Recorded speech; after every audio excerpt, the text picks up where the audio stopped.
Are there any other questions about the other material? I wanted to get a better understanding what subversive is. I spent a lot of time trying to get you or whatever class. I always try to get the classes to be able to understand those three elements of it, but that shouldn't be something that you linger on in your essay.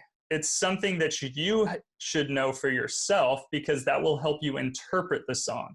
But if you go through your essay and make 3 paragraphs that are like, this song's real because of this song's cliche because of this song's subversive because of this, that's not what you're supposed to do here. It's the way that you interpret it, right? They could be sending a bad message or talking about a bad message, but it's complete satire, right? Which is subversive.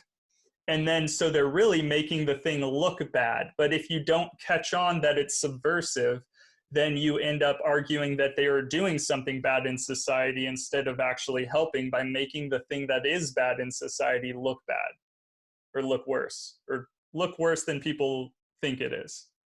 But it really is that bad. So I know I put it at the end of the video, but I doubt people actually noticed that this was on the screen. In this, you should be able to clarify for yourself through comparing these definitions, or not definitions, but ways of looking at it, right? These are indicators of what is real. Remember in the Ed Sheeran song, he says stuff that's embarrassing, and so you know it's honest. It's more confessional rather than trying to cover things up. Rather than being boastful, it's being honest. Do you guys see that? The difference between what is real and cliche in that effect? Mm-hmm. So we just choose any of those that we think best fits into the... Well, you're pretty much diagnosing the song first. Like, so you want to know the message of the song, but you also want to know which of these categories it fits into.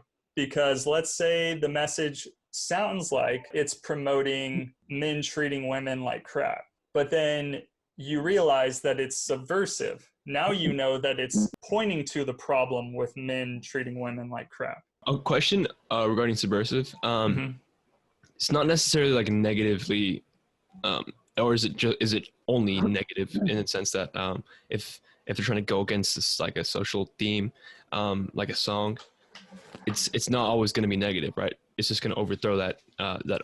Yeah, it's always overthrowing something. Overthrowing. Okay, yeah, got it. Exactly. Here's an example of 2 contrasting songs. So we've got Hero, which in the video we talked about is super cliche.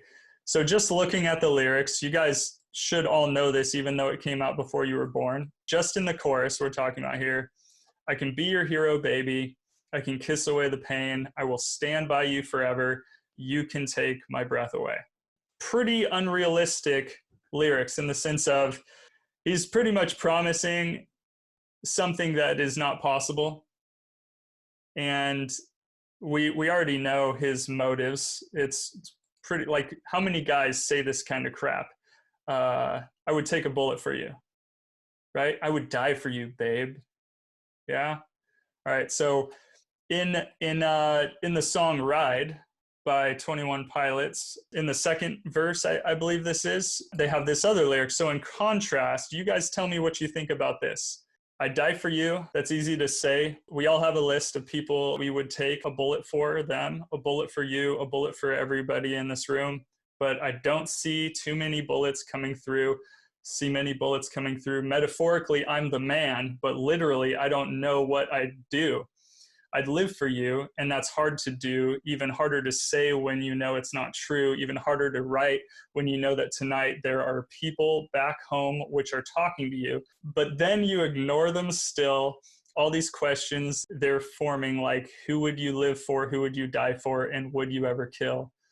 Oh, I'm falling, so I'm taking my time on the ride.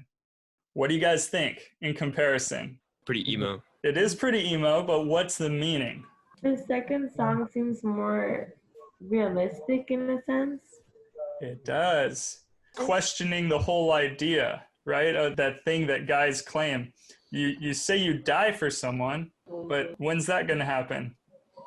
Will you wash the dishes for them every night? Even when they don't ask? Even when you cook dinner? I mean, Subversive. so it could be. So you could argue either. You could argue that this is subversive or real. But you guys see, right? And we didn't really go into the details because that was the evidence that I pointed to first.